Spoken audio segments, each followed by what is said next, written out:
नमस्कार दोस्तों, अतुल्य भारत ज्योग्राफी के इस डिजिटल मंच पर मैं हंसराज चौधरी एक बार फिर से आपका स्वागत करता हूं। दोस्तों, आज जिस टॉपिक के बारे में हम चर्चा करेंगे वो आपके लिए बोर्ड परीक्षा की दृष्टि से काफी महत्वपूर्ण है। आज का जो हमारा टॉपिक है वो है कि बोर्ड की जो हमारी प्रायोगिक परीक्षा होती है उसके चार्ट को किस प्रकार से निर्माण करते हैं और किस प्रकार से उसका अंक विभाजन होता है। कहने का तात्पर्य है कि किस भाग के हमें कितने अंक मिलते हैं। ठीक है, तो आप लोगों को सबसे पहले तो यह पता होना चाहिए कि जो हमारा समपटल सर्वेक्षण होता है वह कुल 4 अंक का होता है, लेकिन ये 4 अंक किस प्रकार से डिवाइड होते हैं उसके बारे में हम चर्चा करेंगे और जो बोर्ड का हमारा फाइनल चार्ट होता है उसको हम किस प्रकार से तैयार करते हैं। ठीक है, तो सबसे पहले अगर हम बात करें तो मान लीजिए कि ये आपका क्या है, बोर्ड का चार्ट है जिसके ऊपर हमें समपटल सर्वेक्षण करना होता है। इस चार्ट के ऊपर सबसे ऊपर लिखा होता है माध्यमिक शिक्षा बोर्ड अजमेर। ठीक है, उसके बाद लिखा होता है यहां पर परीक्षा।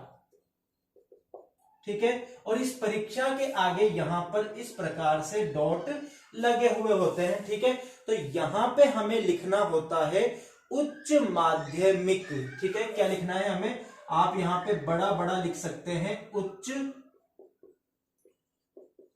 माध्यमिक। ठीक है, परीक्षा लिखा हुआ है, इस परीक्षा के आगे आप लिख देंगे 2021। ठीक है, इसके बाद हमारे यहां पर लिखा होता है विषय। इस विषय के आगे हम लिख देंगे भूगोल प्रायोगिक।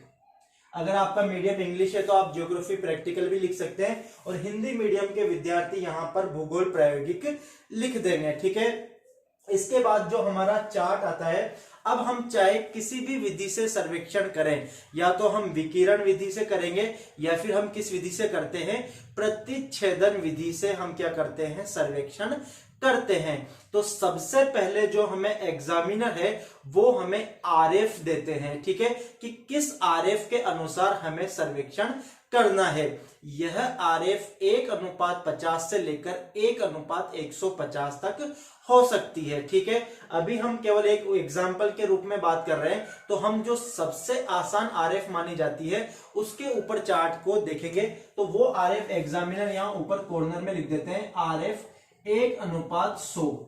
ठीक है, कि 1:100 के ऊपर आप आरएफ पर ये सर्वेक्षण कीजिए। अब जब हम क्या करते हैं, सबसे पहले हम अपने ट्राइपॉड स्टैंड के ऊपर क्या करेंगे, प्लेन टेबल को रखते हैं। ठीक है, प्लेन टेबल को रखने के पश्चात उसको कसते नहीं है। ठीक है, उसको वैसी की वैसी ही क्या रख लेंगे, हम सीधी रख लेते हैं। उसके पश्चात हम क्या करते हैं, उसकी लेवलिंग करते हैं। एक टर्म याद रखिए आप, एल सी और डी। ठीक है, सबसे पहले हम क्या करेंगे, इसकी लेवलिंग करते हैं। लेवलिंग किसके द्वारा करते हैं, स्प्रिट लेवल।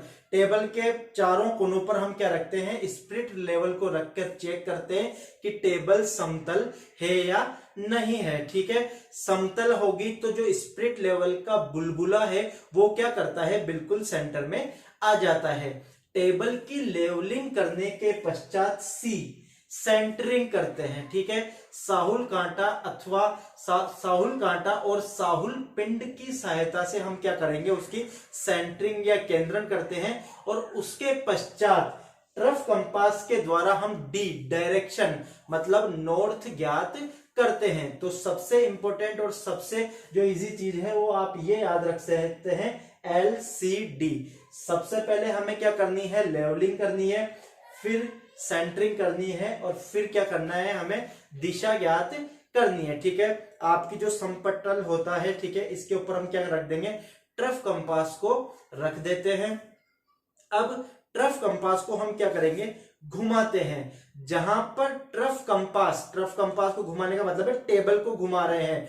ट्रफ कंपास को तो हम क्या रख देते हैं, बिल्कुल एक स्थिर जगह पे रख देते हैं। अब जब टेबल को हम घुमाते हैं तो जहां पर चुंबकीय उत्तर होगा वहां पर ट्रफ कंपास की सुई उसको क्या करेगी, प्रदर्शित करेगी। उस जगह पर हम उसको ट्रफ कंपास की नोब को क्या कर देते हैं, कस देते हैं, और नीचे से टेबल को भी क्या करेंगे, कस देंगे। तो वहां पर हमारी क्या हो जाती है, डायरेक्शन सेट हो जाती है। तो उस ट्रफ कंपास के सहारे से हम क्या करेंगे, नॉर्थ लिख देते हैं। ठीक है, इस प्रकार से आप इस राइट हैंड साइड में ऊपर की तरफ ट्रफ कंपास के सहारे से क्या कर देंगे, एक इस प्रकार से तीरनुमा निशान बना देंगे और इसके ऊपर लिख देते हैं नॉर्थ। ठीक है, इसके पश्चात जो लेफ्ट वाला पार्ट होता है, यहां पर हम एक टेबल बनाते हैं। ठीक है, हमें पता है कि हम कम से कम 4 या 5 विद्यार्थियों का एक ग्रुप होता है जो क्या करता है, समपटल सर्वेक्षण करता है। तो यहां पर लेफ्ट हैंड साइड में ऊपर की तरफ हम क्या लिख देते हैं, रोल नंबर। ठीक है, इस प्रकार से हम क्या बना देंगे, सारणी बना देंगे, और इसमें जो हमारे बोर्ड से हमें रोल नंबर प्राप्त हुए हैं वो लिख देते हैं, जैसे 1 1 1 1 1।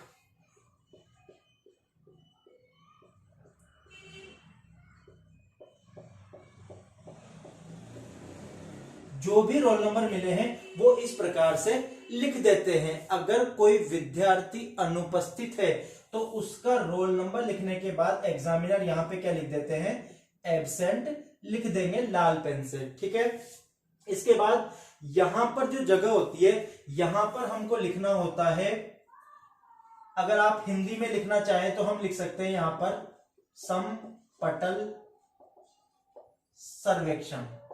ठीक है, इसके नीचे जो भी विधि का नाम है, चाहे विकिरण विधि हो चाहे प्रतिच्छेदन विधि, मान लीजिए हमारी कौन सी विधि है, विकिरण विधि।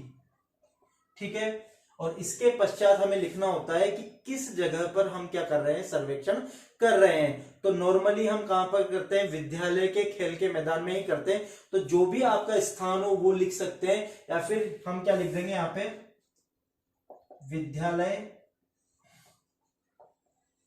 खेल का मैदान। ठीक है, अगर आप इंग्लिश में लिखना चाहते हैं तो हम यहां पे लिख सकते हैं प्लेन टेबल सर्वेइंग। ठीक है, इसके बाद हम लिख सकते हैं यहां पर रेडिएशन मेथड और इंटरसेक्शन मेथड। रेडिएशन मेथड मतलब विकिरण विधि, और प्रतिच्छेदन विधि के लिए हम लिख देंगे इंटरसेक्शन मेथड। उसके नीचे हम लिख सकते हैं स्कूल प्ले ग्राउंड। ठीक है, तो इस प्रकार से हमको ये यहां पर नाम लिखना होता है। अब हम बात करें सेंटर में। सेंटर में हम जो हमारा सर्वेक्षण है वो करते हैं, चाहे वह प्रतिच्छेदन विधि से हो चाहे वो किस विधि से हो, विकिरण विधि से हो। ठीक है, इसके बारे में हम अगले वीडियो में चर्चा करेंगे कि किस प्रकार से सर्वेक्षण किया जाता है। इसके बाद देखिए कि एक चीज ध्यान देना है आपको कि जो ये लेफ्ट वाला हिस्सा है नीचे की तरफ, यहां पर एक इंडेक्स बनती है। ठीक है, यहां पर एक सारणी बनेगी,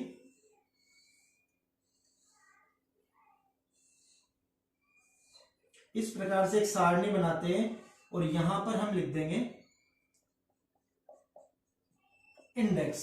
ठीक है, एक एग्जांपल देते हैं हम आपको कि यहां पर जैसे हमने किससे, प्रतिच्छेदन विधि से सर्वे किया, तो प्रतिच्छेदन विधि में क्या करते हैं, हम एक आधार रेखा खींचते हैं। ठीक है, इस प्रकार से आधार रेखा खींची जाती है। सबसे पहले ए बिंदु, मान लीजिए ये ए बिंदु है और ये क्या है, बी बिंदु।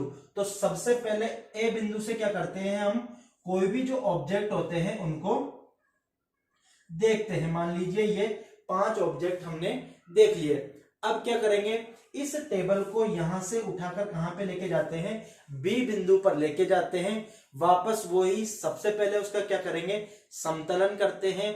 उसके पास उसकी क्या करेंगे, सेंटरिंग करेंगे। और डी के 2 विधि होती है। ठीक है, या तो हम वापस ट्रफ कंपास की सहायता से किसको, नॉर्थ को देखें, या फिर हम यहां पर टेबल को रखने के पश्चात जो हमने रेखा खींची है उस पर एलिडेड को रखकर, ठीक है, यहां पर ए बिंदु पर किसी को भेज के सर्वेक्षण दंड को क्या कर देंगे, खड़ा कर देंगे और टेबल को घुमाते हैं। जब उस एलिडेड में वह सर्वेक्षण दंड उसी जगह दिखने लग जाता है बिल्कुल सीध में, तो हमारा क्या हो जाता है, ये टेबल क्या हो जाती है, रीसेंटरिंग हो जाती है। इसके बारे में हम डिटेल से चर्चा करेंगे अगले वीडियो में। अभी आप ये देखिए कि शॉर्ट में हम फिर इसके बाद क्या करते हैं, यहां से इसको बी बिंदु से काटेंगे ऑब्जेक्ट्स को,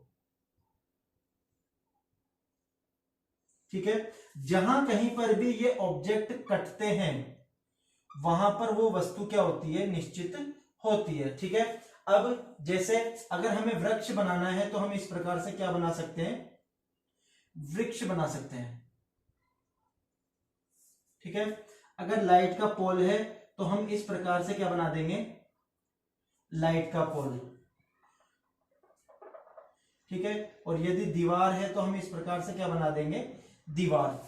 इस चार्ट पर यहां पर कुछ भी नहीं लिखना होता है, बल्कि जो हमारे क्या होते हैं, ऑब्जेक्ट होते हैं, केवल उन्हीं को यहां पर क्या बनाना होता है, छोटे छोटे से प्रतीक या सिंबल बनाने होते हैं। और यह प्रतीक किसको दिखाते हैं वो हम यहां पर इंडेक्स में दर्शाएंगे। जैसे यहां पे हमने लिखा, ठीक है, इसको हम लिख सकते हैं ट्री,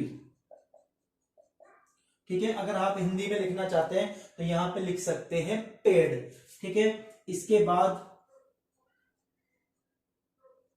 LIGHTPOLE लाइट पोल, ठीक है। और दीवार को यूं दर्शा सकते हैं WALL, ठीक है, वॉल। तो ये क्या हो जाती है, इंडेक्स हो जाती है।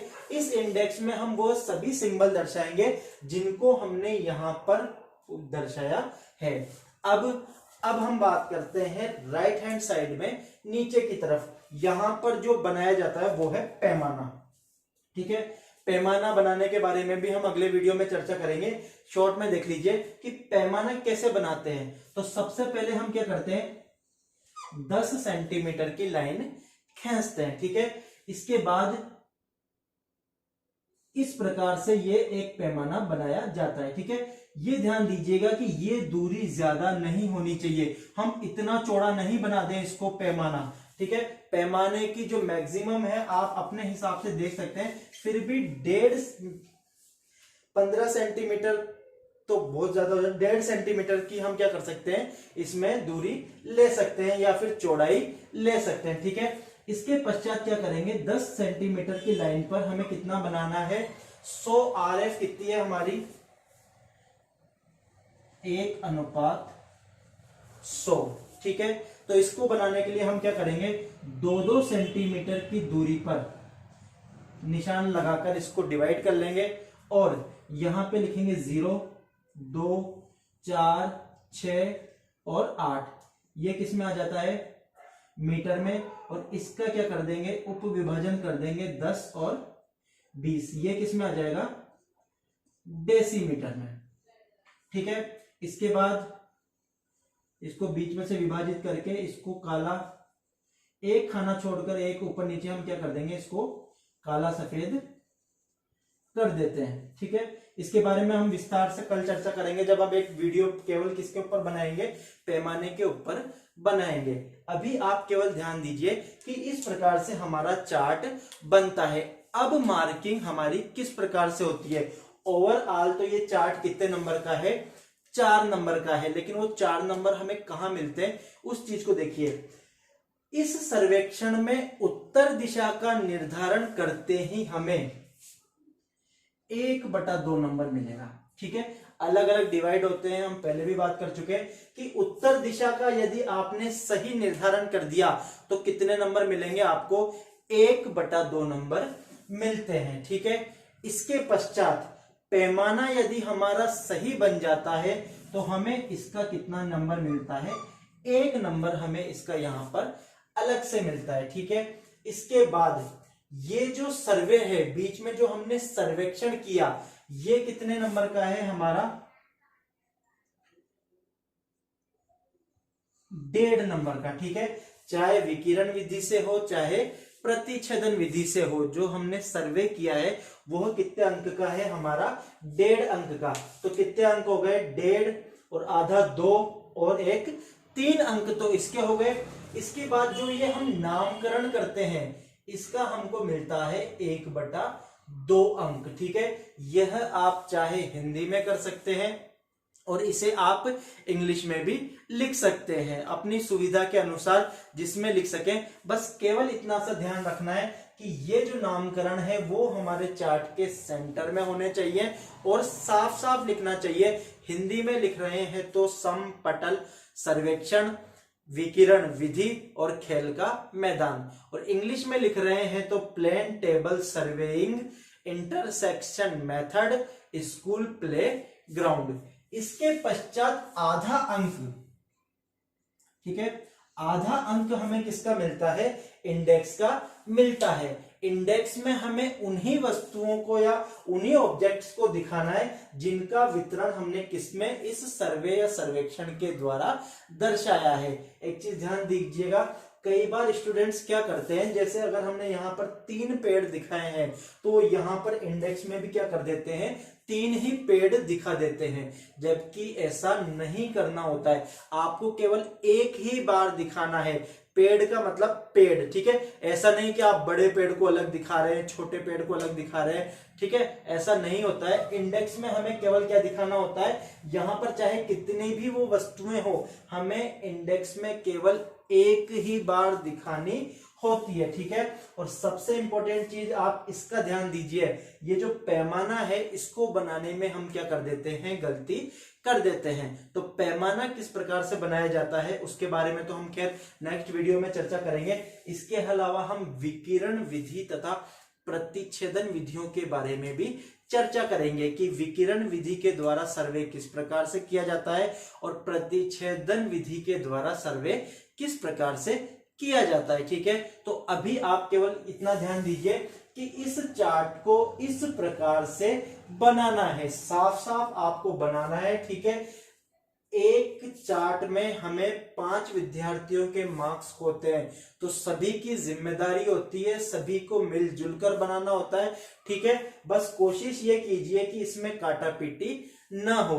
इसके लिए हम पहले इसको पेंसिल से बना सकते हैं और उसके पश्चात हम इसको काले जेल पेन के द्वारा क्या कर सकते हैं, पक्का कर सकते हैं। तो उम्मीद करता हूं आपको यह वीडियो पसंद आई होगी और यह आपके लिए उपयोगी साबित होगी। अगले वीडियो में किसी नए टॉपिक के साथ आपके समक्ष फिर प्रस्तुत होंगे। तब तक के लिए धन्यवाद।